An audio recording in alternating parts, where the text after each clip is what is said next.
Good morning. Hi guys. चला तर मग सरस्वती ब्लॉगमध्ये आपल्या सर्वांचं स्वागत आहे. आगळे वेगळे नवनवीन व्हिडिओ पाहण्यासाठी सरस्वती सन्सला ब्लॉगला सबस्क्राईब करायला विसरू नका. मग काय मंडळी, हो का बघा आता काय करावं काय नाही. रात्री वारं पाऊस वावदान सुटलेलं आणि मग माझ्या घरासमोर आहे खुल्ला प्लॉट.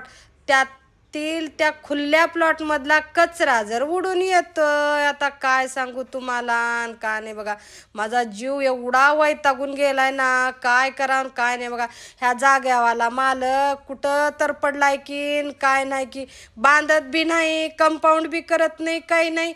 सगळ्या गावचा कचरा उडून आमच्या दारात येतोय. आता काय करावं काय नाही. बघा जाऊ द्या, आता काय करणार, नाविलाज आहे ना, त्याच्यामुळं सहन तर करावंच लागतंय. काय करणार मग. अशा प्रकारे झाडझूड करून सगळं आवरावरी करून वरी आल्याच्या नंतर यशची आंघोळ वगैरे आवरून तो देवपूजेला लागलेला होता. मग त्यानं पूजा केल्याच्या नंतर मग मी स्वयंपाकाला चालू केले. यशची आजची पूजा इतकी सुंदर होती ना, खूपच सुंदर होती. दररोज इतकी मस्त पूजा करते बिचारा, पाप छानच पूजा करतो, मस्त आणि मस्त. मग सगळं सकाळचा चहा वगैरे झाला आणि पूजा झाली. पूजा झाल्याच्या नंतर चला म्हणलं मग आता आपण स्वयंपाकाला लागावं. पण यश म्हणला नको, एवढ्या लवकर स्वयंपाक काय करायचंय, आपण जेवायच्या टायमाला स्वयंपाक करू म्हणलं ठीक आहे. ठीक आहे म्हणल्याच्या नंतर मग मी बसले बरं का, तसंच बसले. माझ्या डोक्यात एक विचार येऊ लागला सारखं सारखं सारखं. बघा तो मुख्या प्राण्याचा व्हिडिओ गेला मला वाटतं 4 ते 5 दिवस झालं सोशल मीडियावर एवढा धुमाकूळ माजवला, अख्खा भारत देश म्हणलं तरी चालेल. विचार करा तुम्ही, एका प्राण्याच्या व्हिडिओला एवढं लाईक करताय, एवढी केअर करताय, एवढे कमेंट लाईक येतात त्याला. मग मला आवर्जून त्या लेकरावांना पण सांगावं वाटतंय आणि त्या आईला पण सांगावं वाटतंय. कारण इथं ना दोघांचा तेवढाच महत्त्वाचा पार्ट आहे. बघा असं नाही की लेकरांना आईची काळजी घेतलं पाहिजे, आणि लेकरांना आईची तर काळजी घ्यावंच, पण आईनं सुद्धा लेकराची काळजी घेतलं पाहिजे. हा आपल्याला व्हिडिओ म्हणजे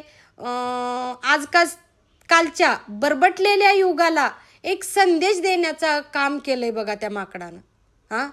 आपण नुसतं व्हिडिओ बघतोय, अरे अरे म्हणतोय, सोडून देतोय, किंवा कोण काही त्यातलं घेत असेल, पण मला त्यात एक आवर्जून गोष्ट आवडली. काय आहे त्यात एवढं, तुम्ही कधी ऑब्झर्व केलं का?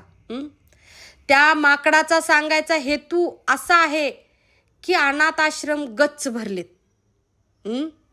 तर तुम्ही तुमच्या आईवडिलाची काळजी घेतलं पाहिजे. बरोबर आहे का नाही? हे आश्रम कुणासाठी आहेत? खूप मी कमीत कमी ह्या वर्षामध्ये 2 ते 3 आश्रमाला भेट दिलेली आहे. आणि तिथं बोलत असताना त्या माय माऊली ना मी विचारलं तर सगळ्या त्या आजी आजोबा, जेवढे बी आश्रमात आजी आजोबा आहेत ना, मिडल क्लास फॅमिली ते नाही येत होते, हाय क्लास फॅमिलीमधले नंबर 1 घरातले आहेत. कोण नोकरदार आहे, कोणाचे मुलं नोकरदार आहेत. अशा फॅमिलीमधले तिथं आजोबा आजी राहतात. का हो? कशासाठी लेकरांना जन्म देते एक आई? आपल्या म्हातारपणाचा आधार व्हावं, सहारा व्हावं. विचार करा, आपण आपल्या लेकराला किती मया करतो. त्याला ताप आली तर रात्र रात्र जागून काढतो. असं नाही की आपण लेकराची कमी काळजी घेतो. मला तर वाटतंय, विचार करा त्या मुक्या प्राण्याला आईविषयी किती प्रेम, किती श्रद्धा आहे. त्यानं एका टेडीला स्वतःची आई मानतंय. विचार करा, निर्जीव वस्तूला त्यानं आई म्हणून जगायला शिकलं. गेले 6 महिने ती माकड त्या टेडी सोबत राहतंय आणि ते त्याला स्वतःची आई म्हणतंय. 20, 25 वर्ष, 20 वर्ष, 30 वर्ष ज्या लेकराला आई तळहाताचा पाळणा करून सांभाळते, डोळ्याचं काजळ इकडे होईल, पण आईची नजर इकडे होणार नाही, माहिती का? त्या लेकराला जपते, सांभाळते, शिक्षण करते, एज्युकेटेड करते, खूप मोठ्या नोकरीवर पदावर जातात, लेकरं फॉरेनला जातात आणि आईवडिलाला विसरून जातात. हो, त्यांनी खूप काही कमाई करतात, सगळं करतात आणि आईवडिलाला विसरून चालले. तर मला सगळ्या लेकरांना एवढाच संदेश द्यायचा आहे की तुम्ही त्या माकडाकडून एवढंच शिका, आईवडिलांना जपायला शिका. अहो, मुक प्राणी, आता मुक तरी कसं म्हणू त्याला, मला लाज वाटती त्याला मुक म्हणायला. भावनाशील प्राणी, विचार करा. एवढंसं 6 महिन्याचं पिलू, त्याला त्याची आई एका टेडीच्या रूपात मिळाली, निर्जीव आई मिळाली, तर तो तेवढं केअर करतो त्याच्या आईची. मग तुम्ही आम्ही तर माणसाव मंडळी. काय काही घेतलं का नाही त्यातनं? का उगाच लाईक आणि शेअर करत चाललोय? त्याचा धडा घ्या, शिका त्या माकडाकडून की आई वडिलांना कसं जपायचं. अहो, तुम्हाला फॉरेनला जाऊन तिकडं कमया करून मोठमोठाले घरं बंगले बांधण्यासाठी जन्म नाही दिला त्या आईवडिलांनी. अनाथ आश्रमात तुम्ही टाकावं याच्यासाठी नाही जन्म दिला त्या आईवडिलांनी. त्या आईवडिलाचे पण काही अपेक्षा असतील. शिका त्या माकडाकडून. अहो, निर्जीव वस्तूला आई म्हणून त्यानं पोटाला लावून, गळ्याला लावून त्या आईसोबत राहायला लागलंय ती लेकरू. ह्या पूर्ण भारत देशाला एकच संदेश देण्यासाठी त्या माकडाचा जन्म झालाय, त्या बिचाऱ्याचा जन्म झालेला आहे की हे तुम्ही त्याच्याकडनं शिका, आईवडिलाला कसं सांभाळतात. एक छोटंसं पिलू, विचार करा, 6 महिन्याचं पिलू त्याच्या आईला सोडून एक क्षण राहत नाही, पण 25 वर्ष हाडाचे काढ आणि काढाचे हाडं करून आईवडील त्या ज्या लेकराला सांभाळतात ती लेकरं आईवडिलाला सोडून जातात, शेजारी बाजूला राहतात किंवा फॉरेनला जातात. अशा लेकरांना मी एवढंच सांगू इच्छिते आज की त्या माकडाकडून शिका तुम्ही, त्याचा धडा घ्या, त्याचं अवलोकन करा की बघा, एक मुका प्राणी सुद्धा एक क्षण सोडून आईला राहू शकत नाही आणि तुम्ही मात्र आईवडील सोडून राहतात. काय बोलावं काय नाही. असो, शिकाय त्याच्याकडनं काहीतरी. तुम्हाला शिकवण्यासाठी त्यानं बिचाऱ्यानं जन्म घेतलेला आहे, तुम्ही काहीतरी त्याच्याकडनं शिकावं एवढीच अपेक्षा आहे, बाकी काही नाही. मग आज मस्तपैकी आम्ही बाजारामधून ते काय म्हणतात माय का कुणास ठाऊक, आमच्या गुनूनं कशाचं तर बेटर घेतली. माऊ लई छान राहतंय ग घे, लई छान राहतंय ग घे म्हणून घ्यायला लावली. हे का घेऊन घरी आलो, पाऊस चालू झाला. मग आता काहीतरी खायचा मूड असतो. मग चला तर मग याला मंचुरियन म्हणतात, म्हणून बटाट्याचं मंचुरियन.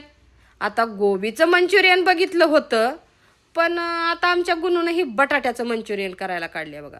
आता बघा, हे आम्ही बटाट्याचे खाप केले, त्यात ते बॅटर मिक्स केलं आणि अशा प्रकारे तळायला घेतलं.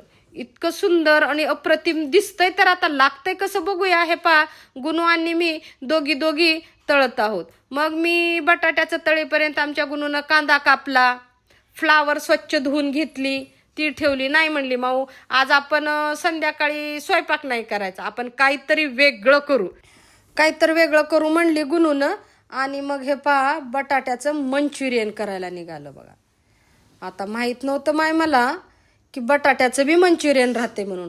काल मार्केटमधून आम्ही ती काय तर आणलं होता माय मसाला काय घेतली की गुनूनं मला घेऊन गेली ती बाहेर, चल ग माऊ म्हणून. मग ती काहीतरी आणली आहे वाटतं, मग त्याचं आम्ही करायला बघा. तुम्ही पण बघा, शिका. इतकं मस्त व्हायलंय ना, खूपच सुंदर झालं बाबा, अप्रतिम. बघा तुम्ही, हो का, इतकं मस्त झालंय ना, लय छान. कारण बघा, ही आमची गुनू आली, काही ना काही वेगळं, काही ना काही 4 दिवस राहावा, 8 दिवस राहावा, रोज एक प्रकार काहीतरी करायला. आणि हे बटाट्याचं लांब खापा असल्यामुळे एक टाकावं लागलं, कारण एकदाच टाकलं की ते चिटकतंय म्हणली. मग चिटकतंय म्हणल्यामुळं आम्ही दोघी मिळून पटा पटा हे का टाकून घेतलो अशा प्रकारे मस्तपैकी. आणि ह्याला मंचुरियन म्हणतात. मन खूप छान आहे, दिसायला तर खूप छान आहे बघा. आता टेस्ट केल्यावर कळल की नेमकं काय आहे. मग बटाट्याचं झालं, लगेच आमच्या गुनूनं कांदा कापून घेतली. माऊ आज स्वयंपाक करायचं नाही, आपण हे वेगळं काहीतरी खाऊ म्हणलं. चल बाई ठीक आहे म्हणलं. आता लेकराच्या मनावर राहावं लागायलंय, आपल्या मनावर लेकरं राहणं झालेत. हे पाही लेकरं. मग कांदा कापली, त्यात थोडं पाणी टाकून हे मिक्स करून बेटर टाकून अशा प्रकारे हिनं कांदा हेच तयार केलेली आहे. पण आता विचार करू लागले की ही चिटकतंय म्हणजे. आता कांद्याचं जर टाकलं तर कसं करावं, चिटकणार ना. मग मी तिथं डोकं लावलं बघा, आता काय करावं. मग हे मला पकोडे करून माहिती होतं, मस्तपैकी पकोड्यासारखे असं पटापट पटापट पटापट टाकलं. हसला निघून, कसं ग माऊ तुला कसं पटकन काय पण जिथल्या तिथं लगेच कसं येते. संसार केलाय बाई म्हणलं, अर्ध आयुष्य गेलं स्वयंपाक करण्यात, मग नाही का असं काही जमणार म्हणलं. हसली गुनू. आता म्हणली मग मी पण टाकून बघते बघ, खूपच छान झाले, अजिबात चिटकलं नाही काही नाही. इतकं सुंदर कांद्याचा पण मंचुरियन झाला ना. हे बघा तुम्ही किती छान तळल्या गेले, जास्त चिटकलं नाही काय नाही, इतकं सुंदर झालं ना सगळं मस्तपैकी. अशा प्रकारे आम्ही आज कांद्याचं पण मंचुरियन केलं बघा. आता आणखीन एक राहिलंय, कारण 3 प्रकारचं मंचुरियन करायचं म्हणली आमची गुणगुण. ही कांद्याच अगोदर केलं बटाट्याच्या नंतर कांदा मग आता हो का हिनं बी शिकली बघा लगेच. काय म्हणलं की इतकं पटकन पोरी कॅच करतात ना आजकालचे लेकरं, एवढे हुशार, बापरे. लगेच हिनं पण ते कांद्याचं माझ्यासारखं असं केली. बघ माऊ मी पण शिकले ना, बघ हे बघ. म्हणून मला लेकरानं करून दाखवलं. असं इतकं मस्त केलंय खरंच माझ्यासारखं, एकदम माझ्यासारखं. हे का बघा, पसरू लई छान मस्तपैकी तळली गुणून. आणि मग ह्या दोघाची राय झाली. आता हे आपण मंचुरियन केलं, ह्याच्यासोबत सूप असलं पाहिजे. गुणून परत जाऊन प्रमोदमधून त्या ह्याचे पॉकेट आणली लगेच सूपचे. आणि मग मी म्हटलं चला आता लेकरावाला आवडलंय तर खाऊया, काय व्हायला कधी तर. असे पण चिटिंग असावी, कारण सगळं नॅचरल खाऊन बी जमत नाही, काय असं बी आगळं वेगळं खावं लागते. आता हे का हे फ्लावरचं मंचुरियन गुणू करलाली, तोपर्यंत मी सूप तयार केलं. आणि गुणूनं आमच्या फ्लावरचं ती काय मोठं होतं मस्तपैकी तळली. आणि यमी ऐसा भी खाना पडता है बाबू कभी कभी. चलो मग आवडलं का मंडळी सांगा. 3 प्रकारचे मंचुरियन आहेत, बटाटा मंचुरियन, कांदा मंचुरियन आणि गोबी मंचुरियन. तुम्हाला माहिती आहे का किती सुंदर आहे ती. सूप पण केलंय. चला या मग खायला तुम्ही बी. करून बघा, ट्राय करा. मी म्हणले म्हणून लगेच निघू नका. तुमच्या घरी ट्राय करा, बघा, शिका. तुम्ही बी खावा, घरच्याला बी खाऊ घाला. बघा आमची चालू झाली बघा 3 मायलेकराची पार्टी. मस्त. यश तर एवढं ही कौतुक केला, खूपच छान आहे म्हटलं. बाहेर कशा तेलातलं की काय नाही की एवढं सुंदर लागलं ना म्हटलं. मी म्हटलं अरे बाबा करडीच्या तेलात तळल्यावर छानच लागणार ना.